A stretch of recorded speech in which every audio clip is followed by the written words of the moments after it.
Olá, seja bem-vindo, seja bem-vinda à nossa aula 23 do curso de Noções de Direito.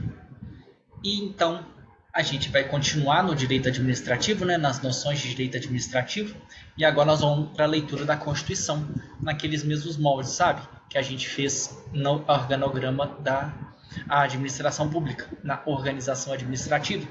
E tudo que a gente viu aqui para trás era para preparar você, aluno, meu querido aluno, minha querida aluna, para a leitura do texto constitucional, que no fim das contas é o que cai na sua prova. Ok? Beleza? Então vamos lá, artigo 20 e seguintes, e vamos lá.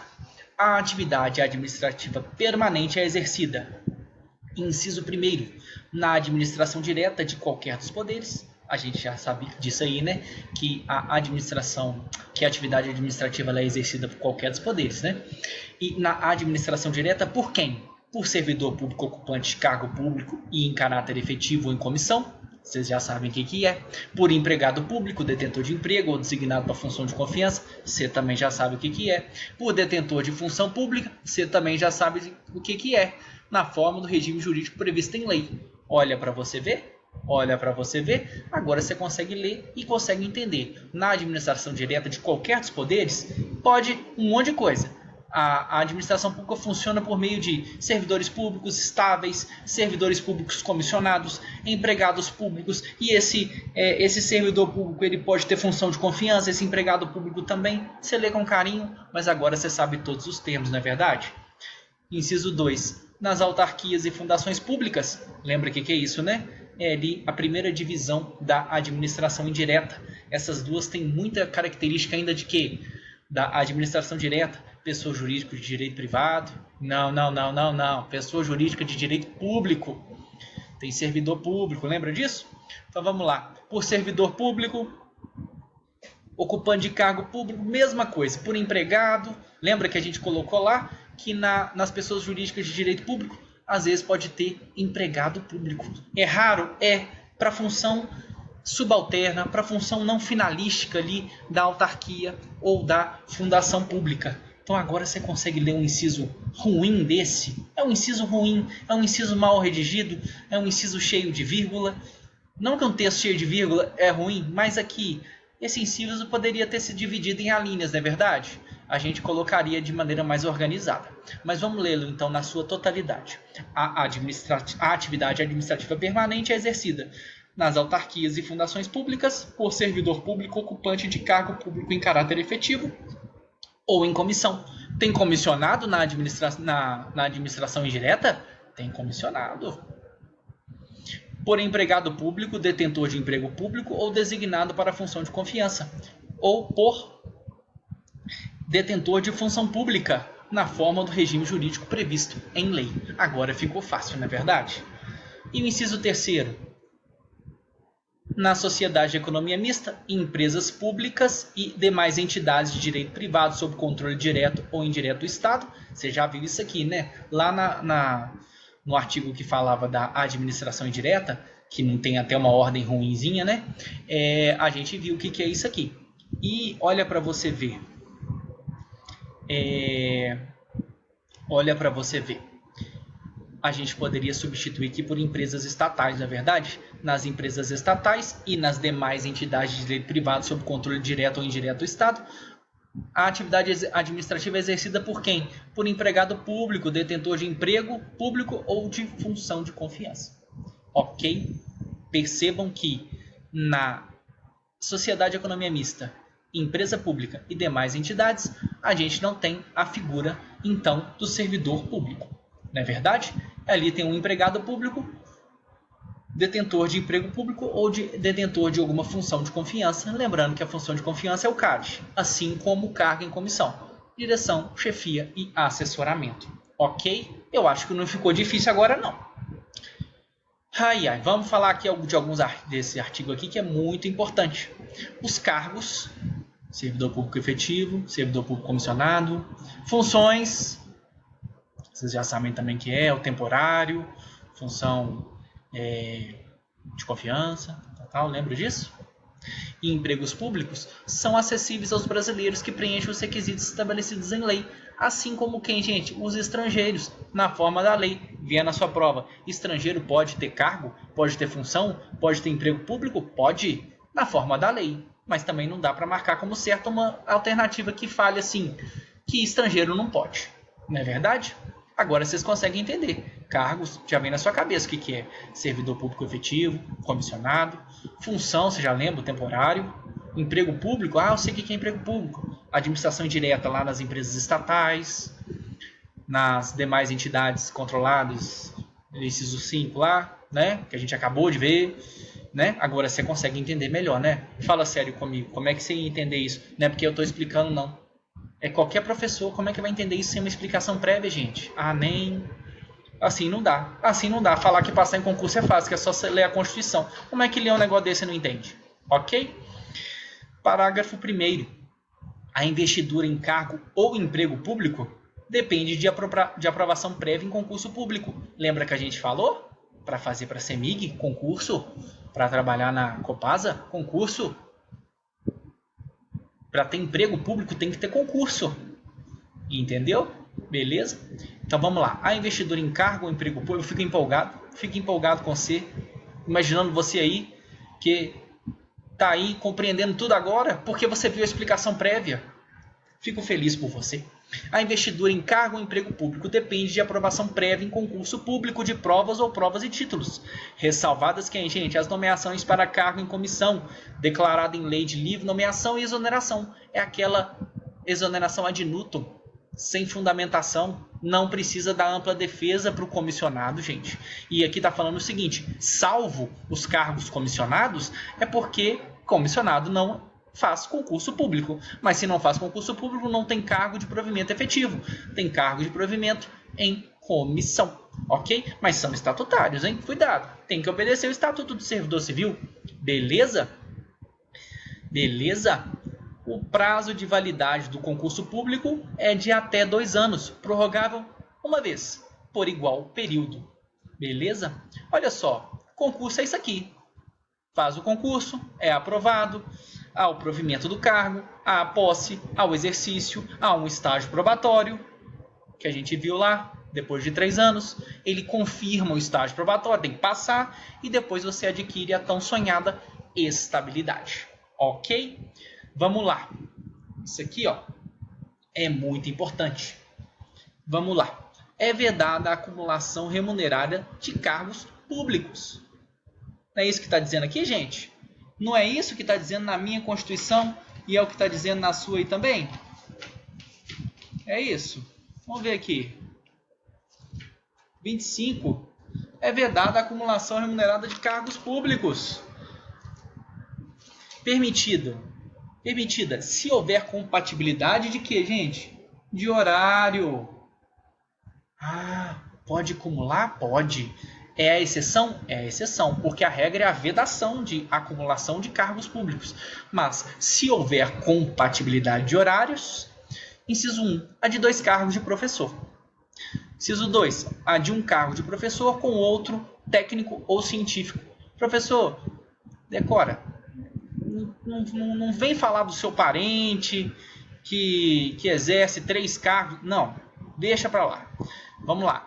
A de um cargo de professor com outro técnico ou científico. Ok? É essa a nomenclatura que a Constituição usou e é essa que a gente vai também decorar.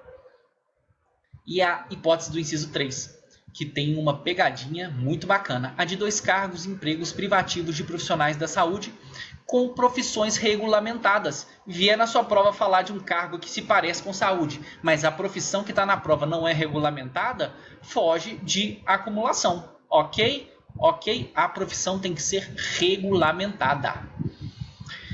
A proibição, parágrafo único, de acumular estende-se a empregos e funções e abrange autarquias, fundações, empresas públicas, sociedade de economia mista, bem como suas subsidiárias, seus filhotes, e sociedades controladas direta ou indiretamente pelo poder público. O parágrafo único acabou com o sonho daquela pessoa que queria entrar numa CEMIG da vida, porque é emprego público, e acumular com 3 cargos. Não pode. O parágrafo único estende a vedação de acumulação, só pode nessas hipóteses aqui, também a quem é empregado público, quem é de fundação, Não deixou dúvida, gente. Não pode acumular. Só pode acumular se houver compatibilidade de horários, 2 cargos de professor, um de professor com outro de nível técnico ou científico, e a de 2 cargos ou empregos, né, privativos de profissionais de saúde com profissões o quê? Regulamentadas. A profissão não é regulamentada? Foge. Ok? Beleza? Então vamos lá. Ai, ai. Artigo 24. Professor, o senhor voltou? Voltei. Voltei sim, porque tem um raciocínio lógico aqui. Vamos lá. Olha que redação bonita. A remuneração dos servidores públicos e o subsídio de que trata o parágrafo 7º deste artigo somente poderão ser fixados ou alterados por lei específica, observada a iniciativa privativa em cada caso, assegurada a revisão geral anual, sempre na mesma data e sem distinção de índices. Professor, conheço um monte de gente que não tem revisão anual. Não importa o caso específico, gente. O que eu estou querendo falar aqui? A remuneração dos servidores e também os subsídios que algumas carreiras têm, ela só pode ser fixada ou alterada por lei específica. A lei tem que tratar disso. Então, olha, tem que olhar a iniciativa privativa. Lembra da iniciativa privativa? Lembra? A Constituição fala que tem que ser observado. Não pode o chefe do Poder Executivo propor a remuneração de um cargo que é de outro poder, porque tem a iniciativa privativa. É isso que está falando aqui. E você acredita que a Constituição ela assegurou a revisão geral anual, sempre na mesma data, sem distinção de índices? É difícil, hein? Mas a Constituição está falando que se isso na prática não é aplicado, é outra história. Ok? Beleza? Vamos seguir, vamos prosseguir. Parágrafo 1º. Esse aqui é difícil demais. Mas se você fosse colocar um nome para esse parágrafo aqui, é o teto. Isso se chama teto. Vamos lá. A remuneração, não desiste de mim não. Esse aqui é chato demais. Mas aqui, se você quer entrar para a Assembleia, você tem que observar isso aqui. Porque no fim de uma carreira longa, você pode chegar ao teto do funcionalismo público. Olha que coisa ruim, né? Em dinheiros de hoje, a gente está falando de 33 mil reais. Não é ruim não, hein? Não é ruim não. Lembra que em dezembro tem 13º. 33 vezes 2. Beleza? Aqui é para te motivar, hein? Não ganha isso ainda não, hein? Não vem me pedir dinheiro emprestado não, hein? Que eu tenho muito menos tempo de Assembleia. Beleza? Mas é para onde você está indo. A remuneração e o subsídio dos ocupantes de cargos, funções e empregos da administração direta, autárquica, fundacional dos poderes do Estado, do MP, do Tribunal de Contas e da Defensoria Pública, respira. E os proventos, pensões ou outra espécie remuneratória, aqui é para o pessoal que já aposentou-se, ou então que recebem pensão, né, de servidor público que já faleceu, percebidos cumulativamente ou não, incluídas as vantagens pessoais, não poderão exceder o quê? O subsídio mensal dos desembargadores do Tribunal de Justiça. Opa! Então o teto do funcionalismo público é o teto, é o salário, é os vencimentos, é o subsídio que recebe o desembargador do Tribunal de Justiça, nos termos do parágrafo 12 do artigo 37 da Constituição da República e observado o disposto 5º no parágrafo 5º desse artigo. O que aqui está querendo dizer? Que o teto do funcionalismo público estadual é o subsídio mensal dos desembargadores do Tribunal de Justiça. Vim na prova falar que é do governador.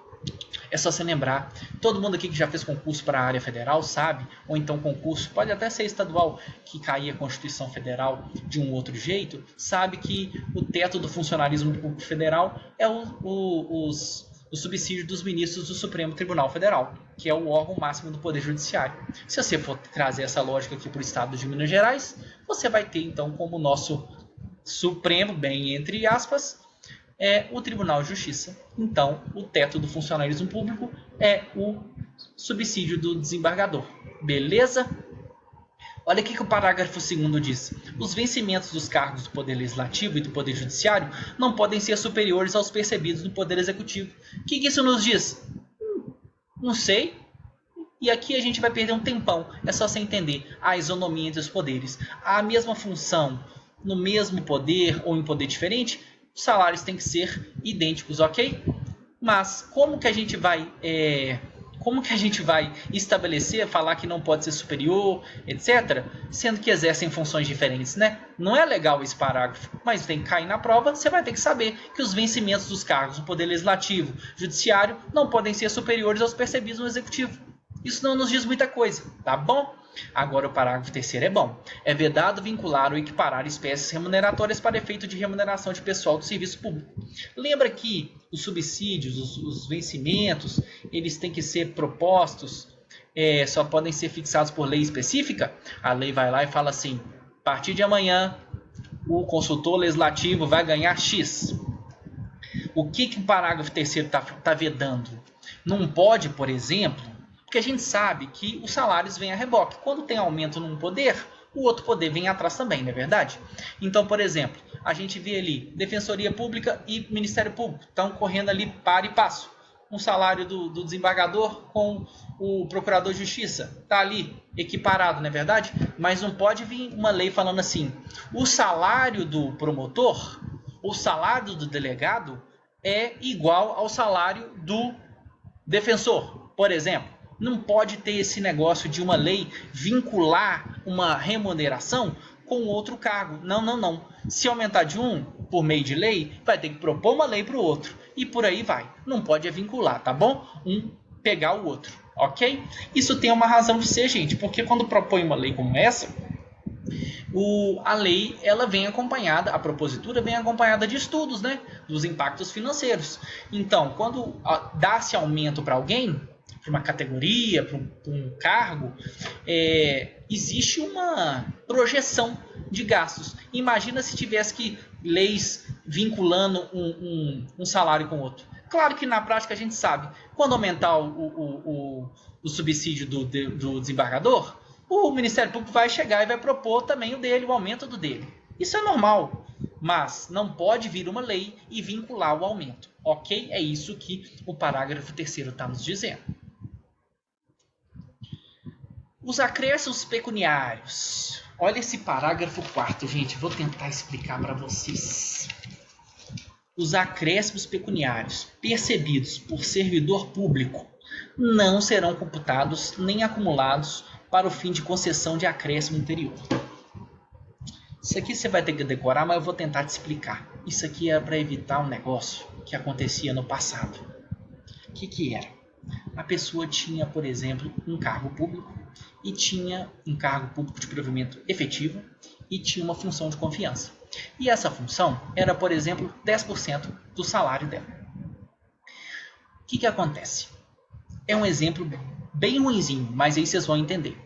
Esses 10% da função de confiança têm que ser computados no vencimento básico. Por exemplo, se aquele servidor tem lá o vencimento básico de X e ele recebe uma gratificação por qualquer motivo, um 13º, que é uma gratificação natalina, esse percentual da função tem que incidir sobre o salário básico. Porque o que acontecia antigamente? O pessoal botava um monte de penduricalho, que a gente chamava, né? Uns adicionais aí sem pé nem cabeça, e depois vinha o bonitão e falava, opa, minha função é 10% do salário grandão. Não. O que esse parágrafo está falando para fazer é o seguinte, sua função é 10%? É 10% do vencimento básico. Aí, então você ganha X, você ganha 1.000, sua função é 10%, é 1.100, e depois você começa a ganhar os adicionais ali, uma bolsa aqui. É um exemplo bem esdrúxulo, mas é para falar assim que os acréscimos pecuniários não serão computados nem acumulados para o fim de concessão de acréscimo ulterior. Não. É só nesse momento e em cima do vencimento básico, tá? Eu sei que é difícil, não é muito legal não, mas como tentar decodificar um negócio tão burocrático quanto esse, né? Sem abrir um contra-cheque de um servidor, para vocês entenderem que hoje em dia tem quinquênio, hoje em dia tem ADE. Decore isso aí e tenta entender. Beleza? Parágrafo 7º. Isso aqui é o tal do subsídio. Lembra que, olha para você ver. O caput do artigo 24 começa a remuneração dos servidores públicos e o subsídio que trata o parágrafo 7º. Não é a melhor coisa, né, gente? Vamos combinar. Por que a pessoa está lendo o caput e de repente ela tem que ir lá para o parágrafo 7º? Aí não dava para explicar. É porque é o seguinte, os membros de poder Detentor de mandato eletivo e os secretários de Estado serão remunerados exclusivamente por subsídio fixado em parcela única, vedado o acréscimo de qualquer gratificação, adicional, abono, prêmio, verba de representação ou outra espécie remuneratória, e observado em qualquer caso o teto. O que está dizendo? Essas autoridades que estão sendo numeradas aqui, membros de poder, ou seja, deputado é membro de poder, juiz é membro de poder, não é verdade? Governador é membro de poder. Detentor de mandato eletivo, a gente já sabe quem que é também. Secretário de Estado, primeiro escalão, lembra que eles são agentes políticos, eles não são servidores públicos comissionados, hein? Lembra disso? Serão remunerados exclusivamente por subsídio fixado em parcela única. Ele ganha um salário específico, parcela única, para evitar problemas que aconteciam no passado, entendeu? Beleza? Beleza, beleza, beleza. Agora olha só, parágrafo 9º, isso aqui é interessante demais. Lembra do teto? Ninguém pode ganhar mais que 33 mil não, aqui é coisa séria. Mas se acredita que tem coisa que o servidor ganha que não é computada para chegar no teto? São as chamadas verbas de caráter indenizatório. Vamos explicar, vamos ler. Não serão computadas para efeito do limite do teto. Olha como é que você reduz o artigo para você ler. Porque efeitos remuneratórios que trata o parágrafo 1º desse artigo? Não, você vai virar e falar assim, não serão computadas no teto as parcelas de caráter indenizatório previstas em lei. Por exemplo, servidor público, tem servidor público, oficial de justiça, que trabalha lá cumprindo mandado na rua, por exemplo. Não é isso? Vamos supor que ele receba uma verba de transporte aí. Só estou chutando, viu, gente? Eu nem sei o dia a dia, mas para vocês entenderem. Se o servidor precisa ser indenizado pelo combustível, ele gasta 100 mil de combustível por mês, ele vai receber de volta esses 100 mil. E esses 100 mil não vão ser considerados para o teto, porque a verba é indenizatória, a verba em virtude de um gasto que o servidor público teve. Sabe que verba é indenizatória? Um monte de verbas. Mas isso não vem ao caso. O que você precisa saber é que não são computadas para efeito remuneratório as parcelas de caráter indenizatório previstas em lei. Se o auxílio moradia é para indenizar o servidor público que tem que vir para a capital para exercer aqui o mandato ou então o cargo de juiz, aí ele recebe auxílio moradia. Se a lei falar que isso aí é indenizatório, isso aí não é computado na hora de pegar o teto, não. Não tenta mirar no exemplo. Tenta mirar no parágrafo da Constituição. Ok? Beleza? E para fechar, eu queria ler com vocês o artigo 29. Porque o artigo 29 traz um negócio chamado improbidade administrativa. Que eu tenho que explicar aqui. O que acontece? Lembra que a primeira definição nossa, lá atrás, quando a gente estava falando dos agentes públicos, a definição era agente público. E aí a gente dividiu em 3, depois foi dividindo. Isso aqui é para todo mundo, tá? Isso aqui é para todo mundo. Os atos de improbidade administrativa importam. Ou seja, se alguém exercendo uma função pública, seja em caráter transitório, sem remuneração, a pessoa pode acabar cometendo atos de improbidade administrativa, tá bom? Os atos de improbidade são deslizes, são infrações que o servidor público, que o agente público pode cometer no dia a dia. E se ele cometer uma improbidade administrativa, ele pode vir a sofrer algumas sanções, tá bom? E na hora de ler aqui, às vezes você está lendo lá, não vai entender nada, ou então vai falar que tanto de punição é essa aqui, que é isso, será que é uma ou outra? Vamos tentar explicar. Os atos de improbidade administrativa importam suspensão dos direitos políticos, perda da função pública, indisponibilidade dos bens, ressarcimento ao erário, na forma e na gradação estabelecidas em lei, sem prejuízo da ação penal cabível. O que é isso aqui? Isso aqui são os tipos de punição que pode acontecer a alguém que, investido na atividade administrativa, seja transitório, seja permanente, ou seja, o servidor público efetivo, o comissionado, o agente político. Quem nunca viu aí, tal político foi condenado por improbidade administrativa. Mas não se engane, o servidor público, ele também pode ser. ok? E existem vários tipos de punição aqui que são cumulativas. Elas são autônomas, sem prejuízo da ação penal cabível, ou seja, o mesmo ato do servidor pode gerar uma punição por improbidade, pode gerar uma punição criminal, ele pode perder os direitos políticos, ele pode perder a função pública, ele pode ter indisponibilidade dos bens, ele pode ter ressarcimento ao erário. O que eu não quero é que você leia como ou importa em suspensão dos direitos políticos ou a perda da função pública ou a... Não. Pode ser punido tudo. E não vai ser o que a gente chama de bis in idem, punir duas vezes pelo mesmo fato, porque as instâncias são autônomas. Ou seja, a instância criminal ela é autônoma da instância administrativa. Então a punição administrativa e, ao mesmo tempo, tudo junto, uma punição criminal, não fere o texto constitucional. Ok? Atos de improbidade administrativa são 5 coisas: suspensão dos direitos políticos, perda da função pública, indisponibilidade dos bens e o ressarcimento horário na forma estabelecidos em lei, sem prejuízo do quê? Da ação penal cabível. Ok? A autonomia das instâncias. Ok? Perceba que a Constituição não falou aqui os atos de improbidade administrativa são reservados aos agentes políticos ou então são reservados aos servidores públicos efetivos.